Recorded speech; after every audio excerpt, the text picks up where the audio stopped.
하게 인생을 즐기고 있지만 몇 해 전까지만 해도 저는 삶을 굉장히 치열하게 살았어요. 평생 사업을 꾸려왔던지라 늘 일에만 정신이 팔려 있었거든요. 그런 제가 왜 택시 운전을 하게 됐는지, 또한 이 일을 왜 좋아하게 됐는지에 대해 지금부터 말해보려고 합니다.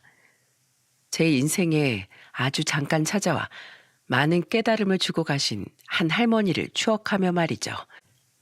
저는 유복한 집안의 외아들이었어요. 처음부터 잘 살았던 집안은 아니고 국민학교에 들어갈 때쯤부터 가난했던 집안 살림이 피기 시작했죠. 아버지가 밑바닥부터 시작한 벽돌 공장이 꽤 성공했거든요. 저는 대학을 졸업하고 아버지 회사에서 일하기 시작했습니다. 29살 땐 소개팅으로 만난 아내와 결혼도 했죠. 늘 바쁘게 살던 아버진 33살인 제게 단계적으로 사업을 물려주기 시작하며 생애 처음으로 어머니와 한적한 시간을 보내시더군요. 어머니와 등산도 다니고 국내와 해외로 자주 여행도 다니셨어요. 전 그때 어머니의 소녀 같고 해맑은 모습을 난생 처음 볼 수 있었습니다. 어머니는 늘 조용하고 내향적인 분인 줄만 알았는데 아니더라고요. 예, 이 사진 봐라. 네 아버지랑 바닷가에 놀러 갔는데 네 아버지가 잔뜩 술에 취해서 모래사장에 쓴 글씨야. 보이니? 박성옥 여사 고맙고 사랑하오. 라는 글자 말이야. 내가 살다 보니 무뚝뚝한 네 아버지한테 이런 말을 다 들어본다. 인생 살아내길 참 잘했어. 엄마 요즘 매일이 너무 즐거워. 돈 없어도 되니까 덜도 말고 더도 말고 딱 요즘만 같았으면 좋겠다. 즐거워하시는 어머니를 보니 제가 다 행복해지더라고요. 아버지 또한 무뚝뚝하고 권위적이었던 전보다 훨씬 부드러워져 먼저 어머니께 밥도 해주고 과일도 깎아주는 등 나름대로 자상한 모습으로 변화해 가셨죠. 저는 그런 부모님의 모습이 성공한 부부의 이상적인 노후라고 생각했습니다. 저 또한 젊은 시절엔 일에 인생을 바쳐 집안을 여유롭게 만들고 그 경제력으로 후년엔 가족들과 느긋한 시간을 보내고 싶었어요. 아내와 연년생 아들 둘, 그리고 막내인 딸까지 낳은 뒤 저는 더더욱 사업에 몰두했습니다. 그리고 쉬는 날엔 무조건 가족과 시간을 보냈어요. 아빠, 얼른 일어나세요. 오늘 꼭 우리 동물원 데려가 주시겠다고 약속하셨잖아요. 큰오빠, 작은오빠, 얼른 와서 아빠 좀 깨워. 아빠 일어났어, 우리 딸. 늦잠 자서 아빠가 미안해. 얼른 씻고 나가겠다고 엄마한테 말해줄래? 나 여기 있어. 일하느라 고생 많으신 우리 낭구님, 천천히 씻고 나오세요. 아내는 제게 다정하게 굴던 사람이었어요. 바쁜 제게 단 한 번도 애들하고 놀아달라는 둥, 가족하고 시간 좀 더 보내라는 둥 잔소리 한 번 한 적이 없었죠. 장인 장모 또한 제가 처가에 가면 귀한 우리 사이 오셨는가 하며 버선발로 달려나와 주던 분들이었습니다. 사업은 날로 성장하고 있었고 저는 제가 남부럽지 않은 인생을 살고 있다고 여겼어요. 아무리 주위를 둘러봐도 저만큼 문제없는 평탄한 삶을 살아가는 사람은 없어 보였거든요. 하지만 그건 인생을 너무 쉽게 본 햇병아리의 굉장한 오만이었던 거예요. 여보, 이제 막 당신하고 시간 보내기 시작했는데 이렇게 빨리 가버리면 난 어떡하란 말이에요. 나도 같이 갈래요. 제발 나도 데리고 가요. 제 나이 39살 때부터 그동안 숨을 죽이고 있었던 불행이 몸집을 불리기 시작하더군요. 아버지는 산악회 단체 관광버스를 타고 등산을 가다 차량 전복사고로 인해 현장에서 숨지고 말았습니다. 그때 사망한 사람은 총 4명이었는데 하필 아버지가 그 4명에 포함되셨던 거죠. 당시 감기 몸살이 있어 함께 가지 않았던 어머니는 자신도 따라 나섰어야 했다며 가슴을 치고 스스로를 원망하셨어요. 평생 아버지에게 의지하며 산 어머니께 아버지 없는 삶은 너무도 가혹하게만 느껴졌던 겁니다. 어머니가 합가를 거부하셨기에 저는 퇴근하면 무조건 어머니를 찾아뵈며 기운을 되찾아 드리려고 노력했습니다. 꼭 아내와 애들과 함께가 아니더라도 쉬는 날엔 어머니를 모시고 근교로 놀러 다니기도 했죠. 제 노력에도 불구하고 어머니는 끝내 아버지의 뒤를 따라가셨습니다. 아버지가 돌아가신 지 불과 2년 만에 말이죠. 임종 직전 어머니는 옅은 미소를 띠며 제게 이렇게 말씀하셨어요. 이제 네 아버지를 만나러 갈 수 있겠구나. 나 없으면 양말 하나 자기 손으로 못 찾던 양반인데 하늘에서 혼자 얼마나 고생하고 있을지 눈에 선하다. 그거 아니? 네 아버지가 나한테 해주던 음식들 말이다. 어찌나 짜거나 맹탕이거나 맛이 없던지 그 기대 어린 눈빛 때문에 말도 못하고 꾸역꾸역 먹느라 혼이 났었단다. 자기도 맛없는 거 알고 몇 번이나 연습해도 늘지가 않더라고. 그래도 그 시간들 자체가 내겐 터없는 행복이었단다. 너에게 미안한 말이다만 나 없이 밥도 제대로 못 먹고 쓸쓸해하고 있을 네 아버지 곁에 얼른 가주고 싶구나. 난 살 만큼 살았으니 내가 없어도 너무 슬퍼하지 말거라. 무엇보다 너에겐 애들하고 어머니 있잖니.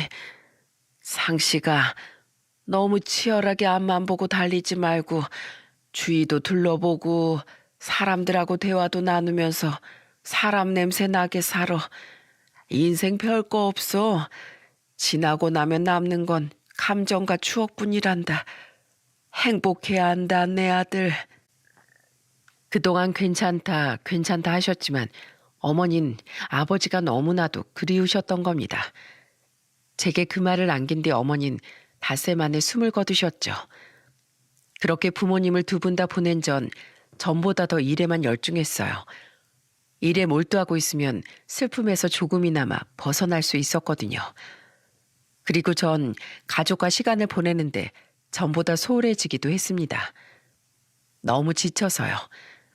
머리로는 집에 가서 애들과 한마디라도 대화해야지 하고 생각했지만 씻고 나오면 밥을 먹기도 전에 침대에 쓰러져 있는 저를 발견할 수 있었죠. 아버지, 저 이번 중간고사에서 성적이 전교 30등이나 올랐어요. 저 가고 싶은 대학 전공이 생겼는데요. 잘했구나, 우리 큰아들. 장하다. 근데 아버지가 지금 너무 피곤해서 그러는데 우리 다음에 얘기할까? 저는 가족과의 대화마저 점점 단절됐습니다. 그때 저는 쌓이고 쌓이다 그만 과부하가 걸린 상태였던 것 같아요. 한 번은 아내에게 제게 서운하지 않냐고 물어본 적이 있었어요. 늘 미안해하고 있다는 말과 함께요. 그런데 그때 돌아온 아내의 대답은 조금은 제 마음에 충격을 주더군요. 서운하긴 난 전혀 상관없는데 그거 몰라? 돈 잘 벌어오고 집엔 잘 안 들어오는 남편이 최고라는 말? 농담이야. 아무튼 난 불편한 거 없으니까 미안해할 필요 없어. 당신 몸 상하지 않게 밥이나 잘 챙겨 먹고 다녀. 그때 아내가 저를 배려하는 건지 저를 돈 버는 기계로만 여기는 건지 좀 헷갈리더라고요. 그렇다고 더 말을 잇진 않았습니다. 바쁜 저 대신 아이들을 잘 키워주는 아내에게 늘 고마워하고 있었으니까요. 어쨌든 가족들을 잘 건사하고 있으니 가장으로서 잘 해내고 있다고 스스로 믿기로 했죠. 하지만 그런 저를 또 한 번 좌절하게 만드는 사건이 일어났습니다. 17살이 됐던 큰아들이 원인 모를 급성 폐혈증으로 인해 순식간에 생을 마감하고 말았던 거예요. 믿을 수가 없었어요. 분명 얼마 전까지만 해도 누구보다 건강했던 녀석이었는데 제 꽃을 피워보기도 전에 제 곁을 떠나갔다는 사실이 말이죠.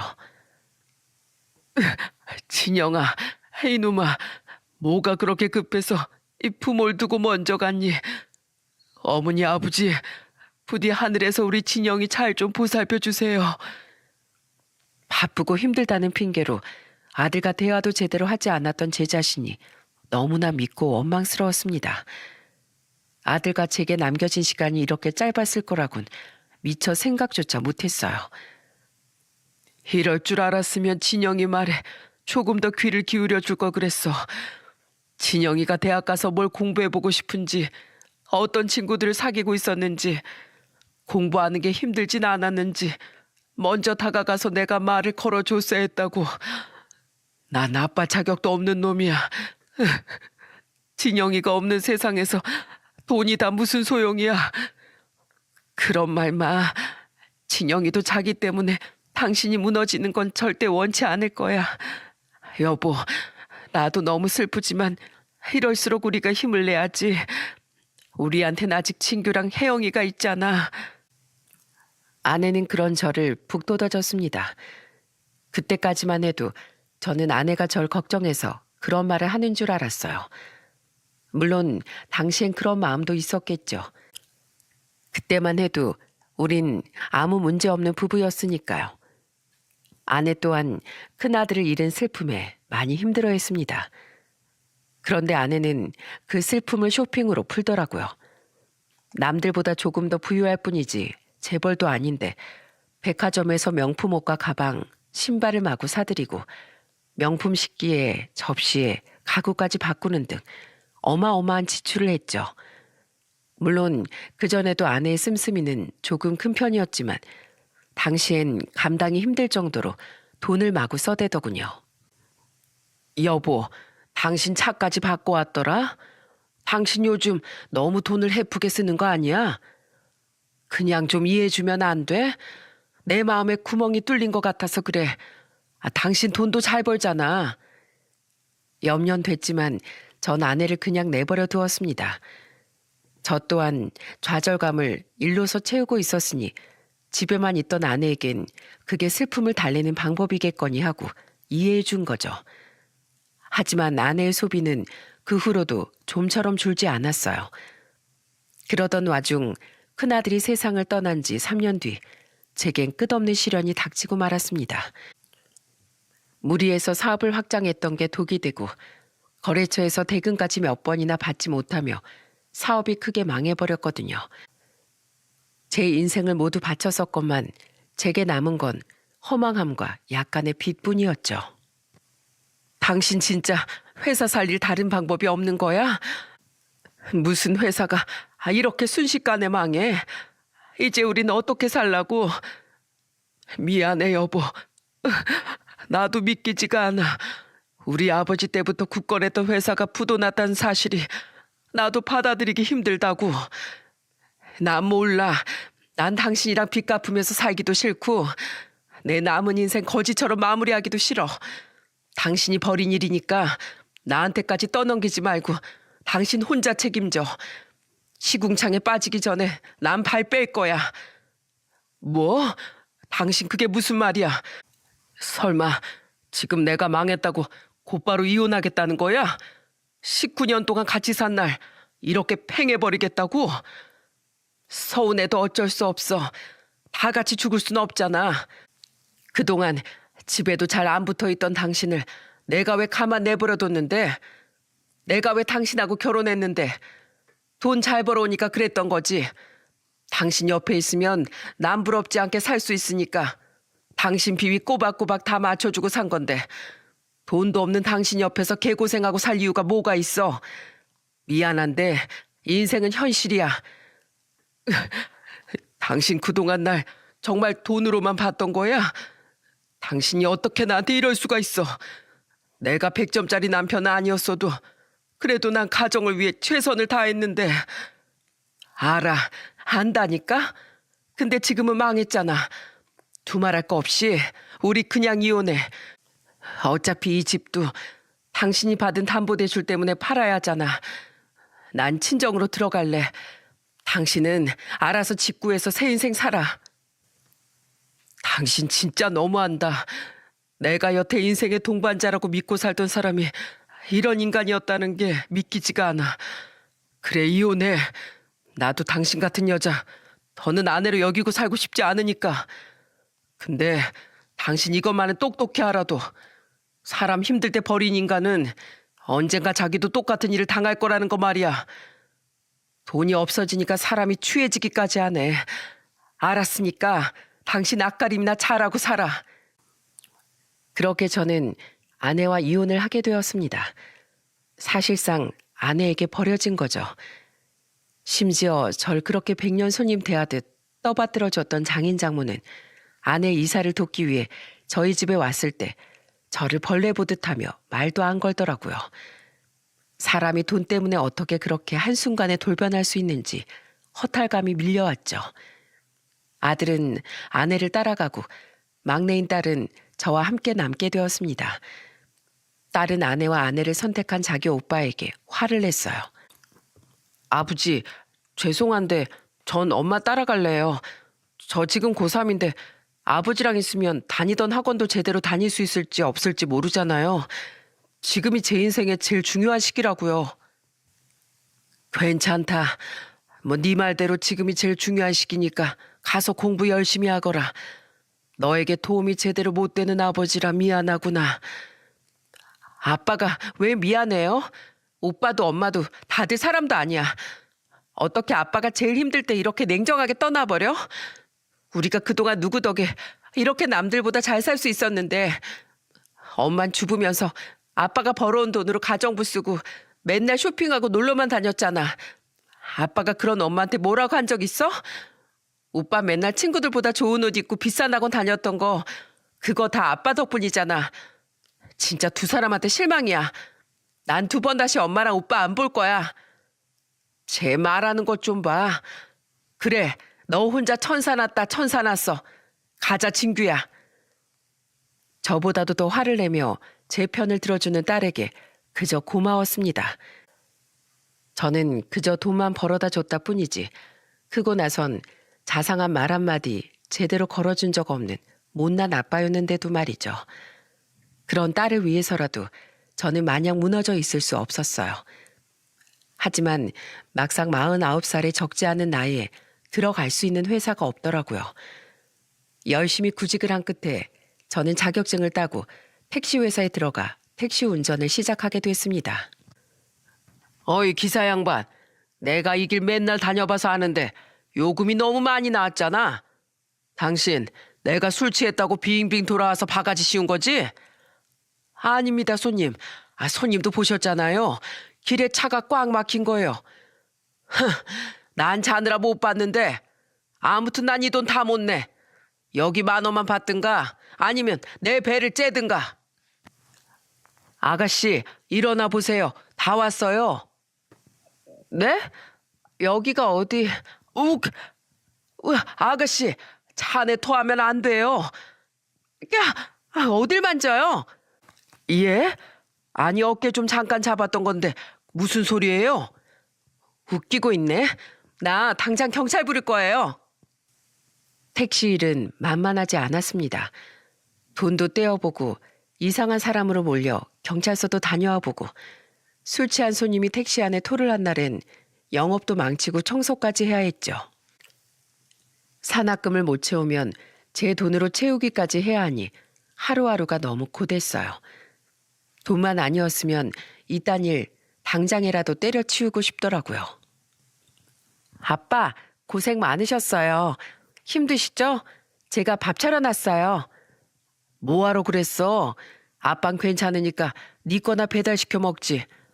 고마워 우리 딸. 자, 아빠가 카드 줄 테니까 내일 학원 가서 다음 달 학원비 내. 하지만 아빠, 지금 우리 집 많이 힘들잖아요. 저 학원 안 다니고 혼자 공부해도 괜찮아요. 아빠도 괜찮아. 자식 공부도 제대로 못 시키는 못난 아빠 만들지 말고 얼른 받아.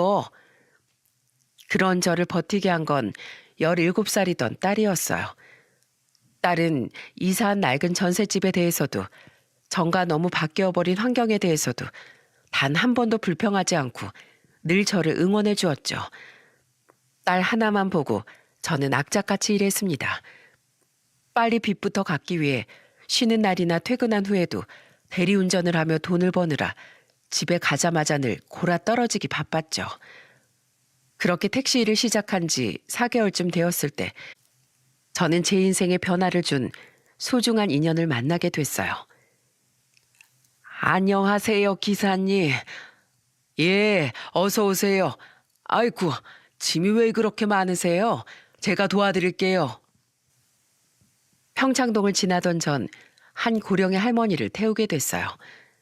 중년 부부가 내린 그곳 주택가 근처에서 할머니가 택시를 잡으려 손을 흔들었거든요. 고급 주택 앞에서 택시를 잡으신 걸 보니 그곳에 사는 부유한 분 같더군요. 할머니 발치엔 커다란 짐가방이 놓여 있었는데 워낙에 연로해 보이셨던지라 저는 냉큼 내려 가방을 뒷좌석에 실어드렸죠. 할머니의 목적지는 한 요양병원이었습니다. 그런데 가는 내내 할머니는 자꾸만 뒤에서 눈물을 흘리시더라고요. 돌아가신 제 어머니보다도 훨씬 연로해 보이는 분이 대체 무슨 사정인지 안쓰러운 마음에 저는 휴대용 휴지를 건네드렸죠. 이걸로 눈물 좀 닦으세요, 할머니. 고맙소, 기사 양반. 그렇게 눈물을 닦은 할머니는 대뜸 제게 말을 거시더군요. 그리고 그때부터 살면서 잊지 못할 할머니와의 귀한 인연이 시작되었어요. 괜히 노인네가 대낮부터 눈물바람이 모습 보여 미안합니다. 아니에요. 오히려 돌아가신 제 어머니가 생각나서 마음이 너무 안 좋은걸요.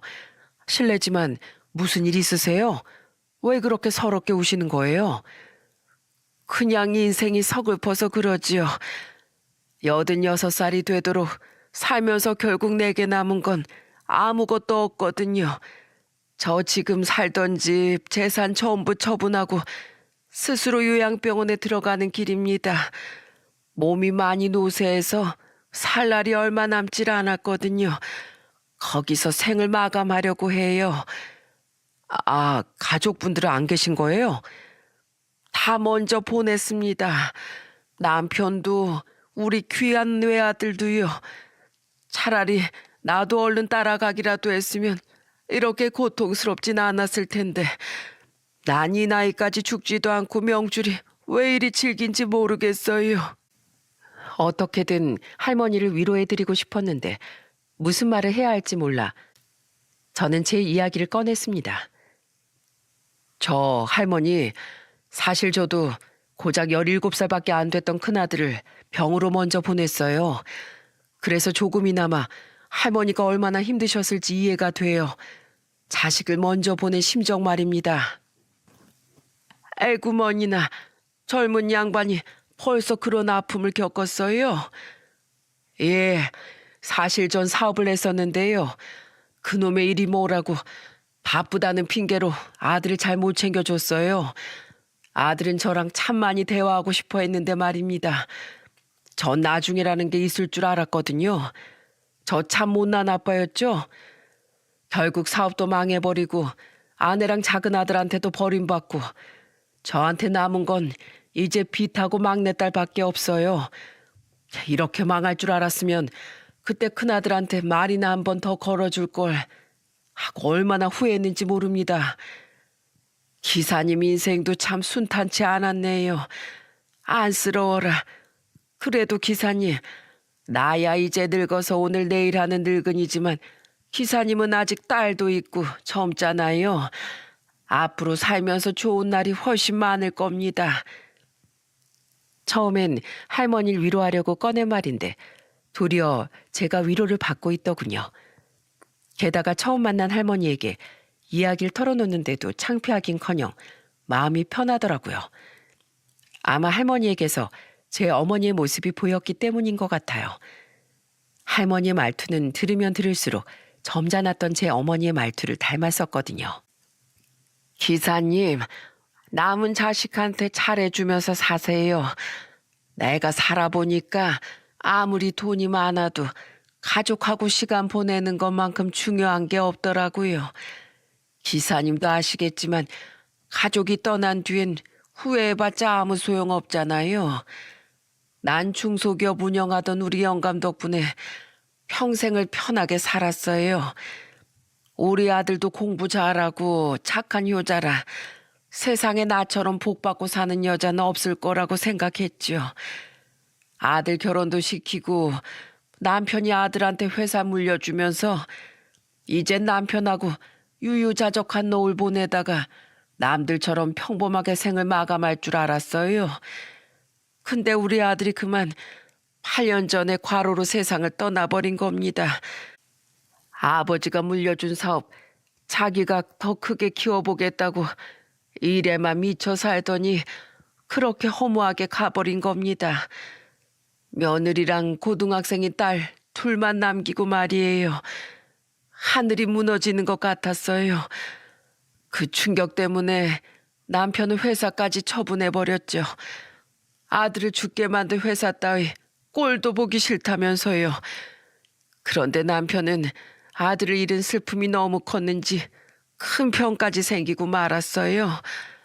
그렇게 시름시름 앓다가 결국 5년 전에 남편까지 날 떠나버리더라고요. 난 그렇게 덩그라니 세상에 홀로 남게 된 겁니다.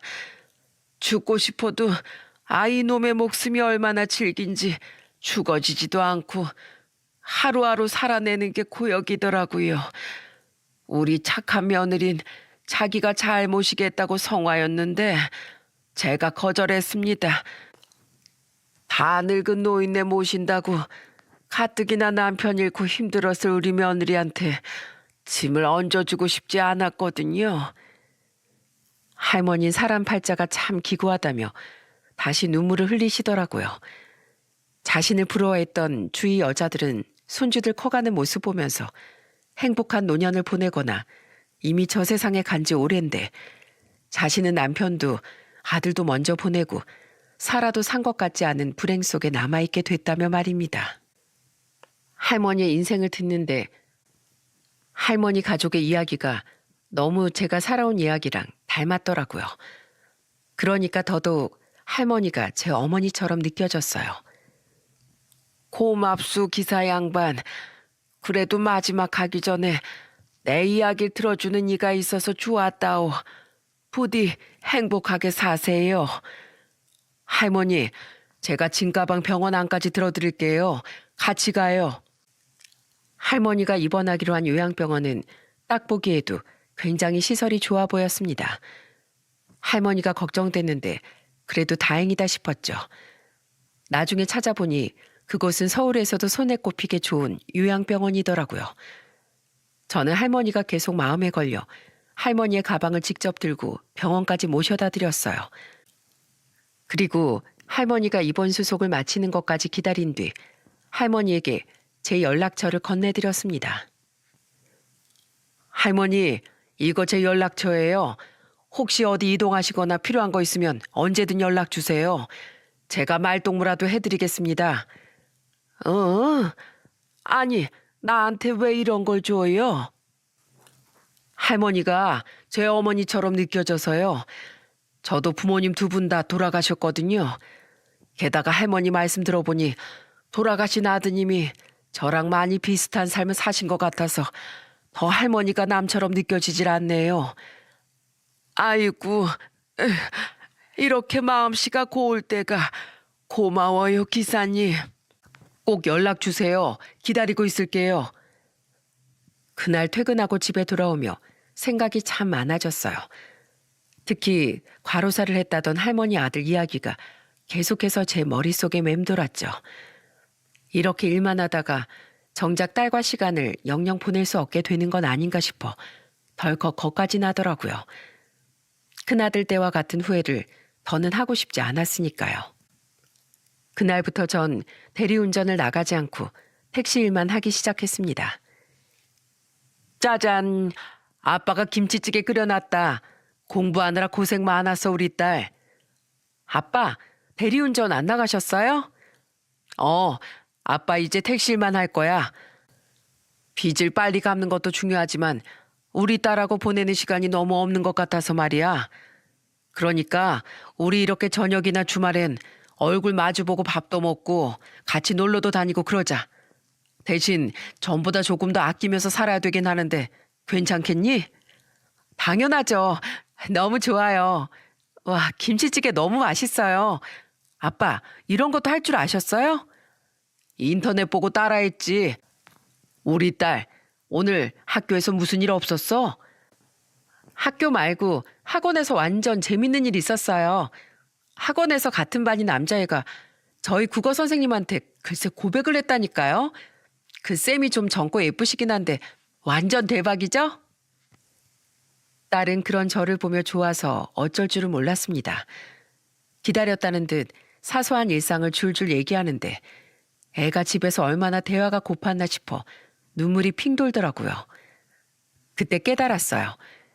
좋은 가장이란 돈만 잘 벌어오는 사람이 아니라 가족의 말에 귀를 기울이고 가정을 행복하게 만들 수 있는 존재라는 걸 말이죠. 그렇게 첫 만남부터 할머니와 인연은 조금씩 저를 변화시켰던 거예요. 그로부터 며칠 뒤 할머니는 정말로 제게 연락을 주셨습니다. 할머니는 제게 아들의 납골당에 가고 싶다고 말씀하시더군요. 일하는 시간이었지만 저는 두말 없이 할머니께 달려갔어요. 산악금을 제 돈으로 채우더라도 살 날이 얼마 남지 않은 할머니께 조금이라도 잘해드리고 싶었거든요. 장우야, 잘 있었니? 너무 오랜만에 왔지? 엄마가 그동안 좀 아팠어. 여기 오르막 오르내리기도 힘에 부쳐서 올 수가 없었는데 좋으신 택시기사님이 여기까지 태워주고 손수 휠체어까지 밀어주셔서 이렇게 와볼 수 있었단다. 죽기 전에 한 번은 꼭 우리 아들 얼굴 보고 싶었는데 이렇게 봐서 참 좋구나. 세상을 떠날 당시 제 또래였다던 할머니 아들은 사진을 보니 굉장히 훤칠하더군요. 밝게 웃고 있는 사진 속 할머니의 아들을 보니 괜히 숙연해져 저는 한 발짝 뒤로 물러나 할머니를 기다렸어요. 할머니는 아들의 사진을 쓰다듬으며 한참 동안 눈물을 그치지 못하셨습니다. 우리 장우, 하늘에서 이 엄마 걱정 많이 하고 있지?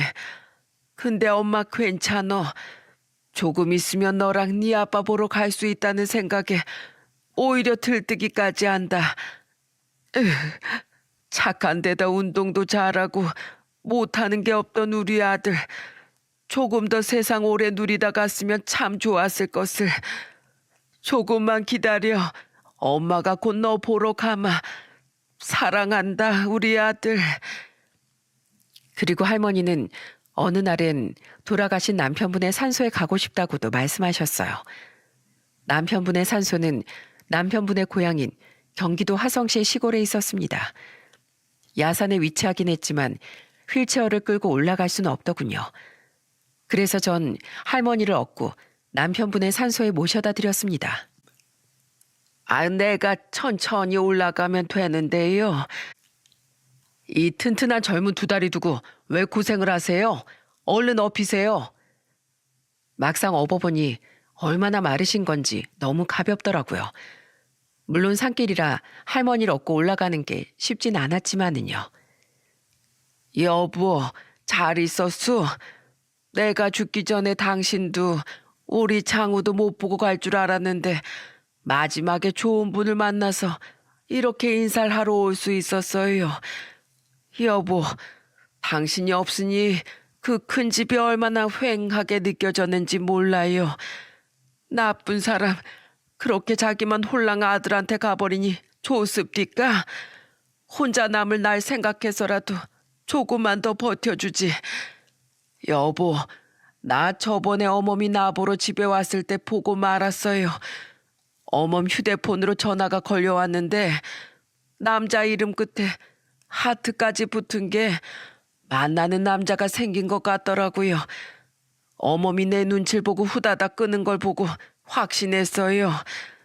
아마 어멈은 내가 이름을 본 걸 모를 거예요. 근데 속상하긴커녕 다행이다 싶었어요. 우리 장우 간지도 8년이나 지났고 어멈 나이도 아직 창창한 54살인데 앞으로 그 긴 세월을 혼자 얼마나 쓸쓸하게 살아갈까 싶어서 걱정했거든요. 소녀들도 대학 졸업하고 직장까지 다니고 있으니 곧 결혼도 하게 될 테니까요. 이제 어멈도 드디어 새 인생을 살 준비가 됐나 봐요. 참 잘 됐지요? 우리 장우도 분명 어멈을 응원하고 있을 거예요. 우리 착한 며느리, 내가 요양병원에 간다고 하면 분명 자기가 날 모시겠다고 또 박박 우겨댔을 거 당신도 잘 알죠? 그래서 나 어멈 연락도 안 받고 혼자 요양병원으로 들어왔어요. 어멈 새로 시작하는데 절대 짐이 되고 싶지 않아서요. 그래도 죽기 전에 한 번쯤은 어멈이랑 우리 손녀들 보러 가려고요. 곧 당신이랑 장우 곁으로 갈 테니까 조금만 기다려줘요. 몰랐던 할머니의 속사정을 하나 더 알게 됐던 날이었습니다. 그날 다시 요양병원으로 돌아오는 길에 할머니는 눈물을 닦으며 제게 말씀하셨죠. 힘들지요? 고마워요, 기사님. 이 고마움을 어떻게 갚아야 할지. 아니에요, 할머니. 오히려 제가 할머니를 도울 수 있어서 좋은데요. 정 고마우시면 가끔 저한테 밥이나 사주실래요? 요양병원 근처에 맛집이 많아 보이더라고요. 저 맛있는 거 엄청 좋아하거든요. 밥 사준다고 불러주시면 저 냉큼 달려갈게요. 물론 정말 밥을 얻어먹고 싶어서가 아니라 할머니가 제게 미안해하느라 더 이상 저를 부르지 않을까봐 둘러댄 말이었어요. 겸사겸사 혼자 외로우실 할머니와 가끔 그렇게 밥이라도 먹어드리고 싶었고요. 제 마음을 아셨는지 할머니는 한층 더 크게 흐느끼며 제게 고맙다고 하시더라고요. 그 뒤 저는 종종 할머니와 식사를 하고 할머니가 원하는 곳에 모셔다 드렸습니다. 물론 돈을 벌어야 했기에 자주 멀리 나가지 못했지만 여건이 되는 대로 할머니를 모시고 돌아다녔죠. 마지막으로 눈에 담아보고 싶다던 강원도 바닷가에도 모셔다 드리고 한 번은 할머니의 친정 부모님 산소가 있는 경상도 하동군에까지 다녀왔어요. 그리고 할머니를 만난 지 6개월이 지났을 땐 할머니 며느리 집까지 찾아갔습니다. 할머니를 본 며느리와 손녀들은 다 같이 눈물을 터뜨리더라고요. 할머니, 어머님, 대체 어디 계셨던 거예요? 잘 지내고 있으니 찾지 말라는 문자 하나만 달랑 남기고 그렇게 사라지시면 어떡해요? 전화도 안 받고 집에 찾아가니까 이미 다른 사람들이 이사 와 있고 제가 그동안 얼마나 어머님을 찾았는지 아세요? 가끔씩 잘 지내고 있다고 문자 남기시니까 큰일 난 건 아닌 것 같아서 다행이었는데 그래도 어디 계신 건진 알려주셨어야죠. 미안하다. 근데 난 잘 지내고 있어. 지금 서울에서 제일 좋은 요양병원에 들어가서 생활하고 있다. 그럼 그렇다고 말씀이라도 하셨어야죠. 그럼 제가 애들이랑 찾아뵀을 거 아니에요. 너도 애들도 일하느라 바쁜데 뭐하러 귀찮게 해. 그리고 너도 아직 젊은데 좋은 남자 만나서 새 인생도 살아야지. 언제까지 죽은 남편 시댁에 매여 있을 거야? 난 괜찮아. 그냥 마지막으로 가기 전에 너랑 애들 사는 모습 한 번쯤은 보고 싶어서 직접 와본 거야. 저한텐 새 인생보다 어머님이 훨씬 중요해요. 제가 진짜 어머님 때문에 못 살아요. 그 요양병원 어디예요? 또 거기서 말도 없이 사라지시기만 해요. 그땐 저 진짜로 화낼 거예요. 알았다, 알았어. 우리 며느리 성격 불같은 건 여전하구나. 근데 이분은 누구세요? 여기 내 운전기사야. 인생 끝자락에서 만난 든든한 내 친구란다. 기사님 인사하세요. 제 며느리랑 손녀들이에요. 안녕하세요. 유상식입니다. 전 평범한 택시기사고 이상한 사람 아니니까 걱정 안 하셔도 됩니다.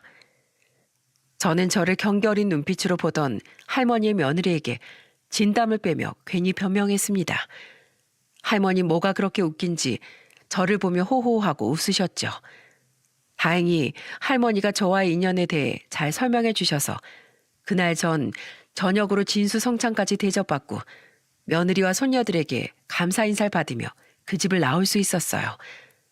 그리고 할머니는 어느 날 제게 놀라운 선물을 주셨습니다. 기사님, 이거 받으세요. 이게 뭐예요? 할머니가 주신 돈봉투를 열어본 전 소스라치게 놀라고 말았어요. 그 안엔 무려 1억이라는 거금이 수표들로 들어있었거든요. 커다래진 눈으로 할머니를 바라보자 할머니는 웃으며 말씀하시더라고요. 할머니, 저 이런 거 못 받아요. 저 돈 바라고 할머니께 잘해드린 거 절대 절대로 아니에요. 그동안 사주신 밥만으로도 충분하다고요. 이건 다시 돌려드릴게요. 그냥 받아요. 나 그렇게 염치 없는 늙은이 아닙니다. 기사님이 다 나 생각해서 같이 밥도 먹어준 거 다 알고 있어요. 그거 그동안 이곳저곳 나 태우고 돌아다녀준 차비입니다. 하지만 차비치고 너무 많아요, 할머니. 차라리 손녀들에게 남겨주시지 않고요. 나 이래봬도 평창동 살던 노인네예요. 손녀들하고 며느리한테 남겨둘 돈은 이미 변호사 통해서 유언장에 다 작성해 뒀어요. 나머진 사회에 환원하고 갈 거고요. 기사님께 고마운 마음 그렇게라도 전하고 싶었으니 꼭 받아주세요. 이렇게 부탁드립니다. 감사합니다, 할머니. 제가 이런 큰돈 받을 만큼 할머니께 잘해드린 것도 아닌데요. 아이고, 왜 울어요? 할머니가 진짜로 마지막을 준비하시는 것 같아서요. 할머니를 더 일찍 만났으면 더 오래, 더 많이 잘해드릴 수 있었을 텐데 그게 너무 아쉬워요. 그렇게 말해줘서 고마워요. 근데 난 이걸로도 충분해요. 너무 외롭고 힘들었던 말년에 기사님처럼 좋은 친구 만나서 나 아주 즐거운 시간 보내다 가요. 정말 고마웠어요, 기사님. 이제 내가 가보고 싶은 곳은 다 가봤어요. 더 가세요. 오래오래 건강하게 사시면서 저랑 산도 가시고 들도 가요. 저 계속 찾아올 테니까 저한테 밥도 많이 사주셔야 돼요. 그리고 할머니, 언제까지 저한테 존댓말 해주실 거예요? 어떤 부모님이 자식한테 존대를 해요? 말씀 편하게 하세요. 자식이라니 참 오랜만에 들어보는 말이네요. 그래요. 아니, 그래. 말 편하게 하마. 기사님, 아니 상시가 내가 널 한 번만 안아봐도 되겠니? 당연하죠. 처음으로 안겨본 할머니의 품은 마치 생전 어머니의 품속처럼 따뜻했습니다. 할머니 또한 제게서 먼저 간 아들을 떠올리셨는지 제 어깨가 축축해질 정도로 많은 눈물을 흘리셨죠.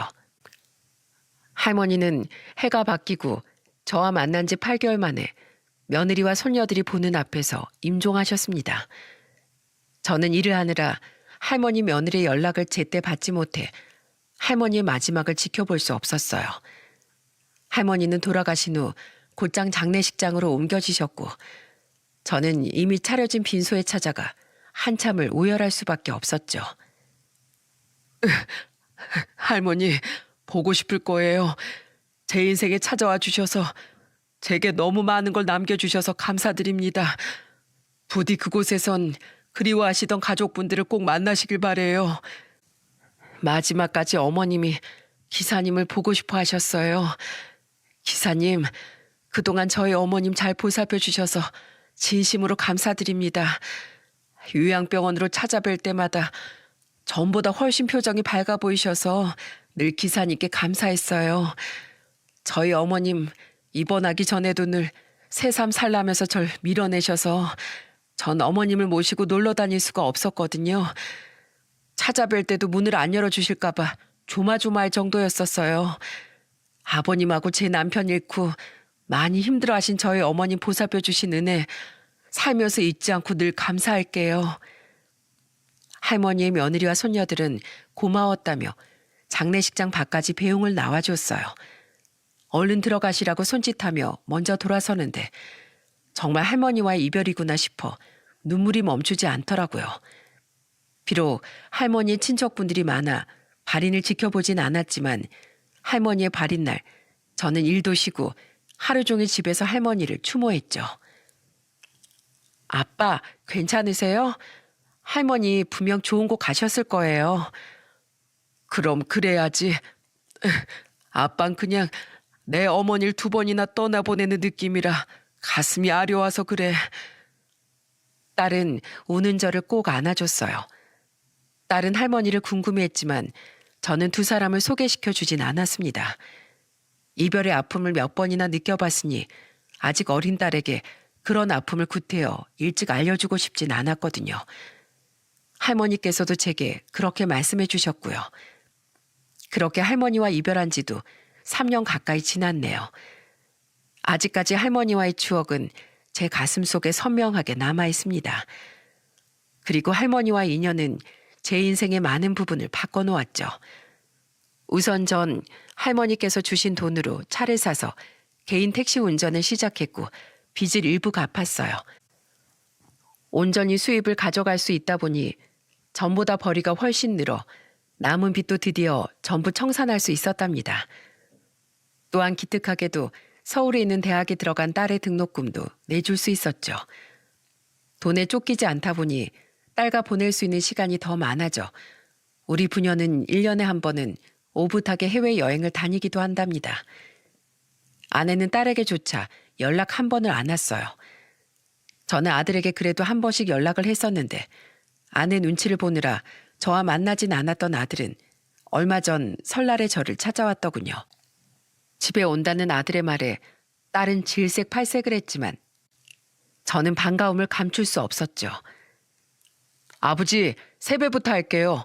그동안 못 찾아뵈서 죄송했습니다. 흥, 아빠 망하자마자 엄마랑 도망갈 때는 언제고 이제 와서 왜 저래? 아버지, 혜영이 말대로 제가 불효자였어요. 아버지 덕분에 제가 고생 한 번 없이 살 수 있었던 건데 그땐 고3이라 수능 때문에 신경이 곤두서 있어서 제대로 된 생각을 못했어요. 아버지 때문에 몇 년이나 준비한 수능 망칠까 봐 화까지 났었거든요. 제가 너무 어렸어요. 죄송합니다, 아버지. 정말 제가 잘못했어요. 형 세상 떠나고 괜히 더 예민해지고 삐뚤어져서 제가 잠깐 미쳤었나 봐요. 괜찮다, 괜찮어. 이제라도 그렇게 용서를 구해줘서 고맙구나. 아들에게 듣기로 전 아내는 이 남자 저 남자 만나다 돈도 뜯기고 손찌검을 당한 적도 있다고 해요. 그럼에도 불구하고 그 나이에 돈 많은 남자를 물겠다는 일념 하나로 연애를 쉬지 않고 있다고 하더군요. 오죽하면 함께 살던 장인 장모도 학을 뗐다고 했죠. 그런 엄마가 너무 한심하지만 뭐 어쩌겠어요. 진짜 이상한 사람 만나서 큰일이라도 날까 봐 차마 엄마 옆을 떠날 수가 없겠더라고요. 그래도 더 이상 엄마 눈치 보면서 아버지를 안 만나진 않으려고요. 아버지, 저 뭔가를 바라는 게 아니라 그냥 이렇게 가끔씩 아버지 찾아뵙기만 해도 될까요? 당연하지. 되고 말고. 어제 떡국 먹었니? 내가 음식 잔뜩 해뒀으니 저녁까지 먹고 가거라.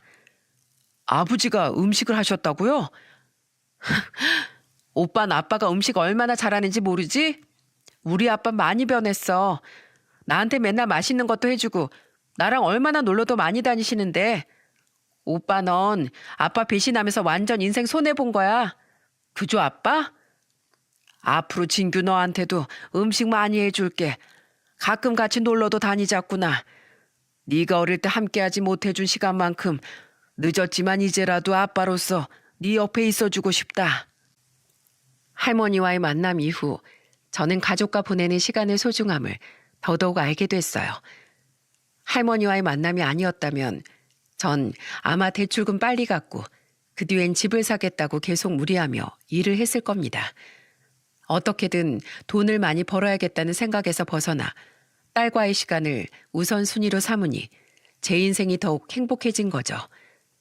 게다가 전 할머니를 만나게 된 후 택시 일을 진심으로 좋아하기 시작했답니다. 물론 여전히 술 취해 진상 부리고 반말을 해대는 이상한 손님도 많지만 많은 사람을 만날 수 있는 이 일에선 사람 냄새가 난다는 걸 깨달았거든요. 술 취해 주정 부리는 손님에겐 이유를 묻고 한탄도 들어주고 가끔 딸과 다투면 제가 괜히 손님께 고민 상담을 할 때도 있죠. 손님 또한 누군가의 이웃이나 가족이라는 생각을 할머니로 인해 인식하게 되니 손님을 만나는 일이 즐겁게 느껴지더라고요. 저는 앞으로 천천히 돈을 모아 다시 자가도 사고 자식들의 결혼 자금도 모으며 여유로운 삶을 즐기려고 해요. 그리고 일과 돈에 치여 살지 않고 늘 자식들과 시간을 보낼 수 있는 아빠가 되기 위해 노력해 나갈 생각입니다. 비록 먼저 보낸 큰아들에 대한 미안함과 그리움은 늘 가슴 한편에 남아있겠지만 남은 자식들을 위해서라도 더 씩씩하고 밝게 살아가야겠죠. 그리고 마지막으로 비록 모질게 저를 버리고 갔지만 어쨌든 우리 애들의 엄마인 전 아내가 부디 빨리 정신 차리고 부끄럽지 않은 엄마로서 살아갈 날이 오길 진심으로 바라주려고 해요. 저는 이렇게 사연을 신청해 할머니를 오래도록 추억하고 싶었습니다. 제 인생을 변화시키고 선물까지 주고 간 할머니와의 추억을 이렇게 기록으로 남겨 생각날 때마다 찾아 듣고 싶었죠. 부디 할머니가 하늘에서 남편과 아들을 만나 힘들었던 만큼 지금은 더욱 행복하게 지내고 계셨으면 좋겠어요. 제 사연을 들은 여러분께서도 사느라고 바쁘시겠지만 가끔 이웃에게 관심을 기울이며 살아가셨으면 좋겠습니다. 그런 사소한 관심이 언젠간 여러분께 소중한 인연을 선물해 줄 날이 올지도 모르니까요. 마치 저와 할머니처럼 말입니다. 곧 봄철이 다가오네요. 여러분 모두 환절기 감기 조심하시고 늘 행복하셨으면 좋겠습니다. 그럼 안녕히 계세요.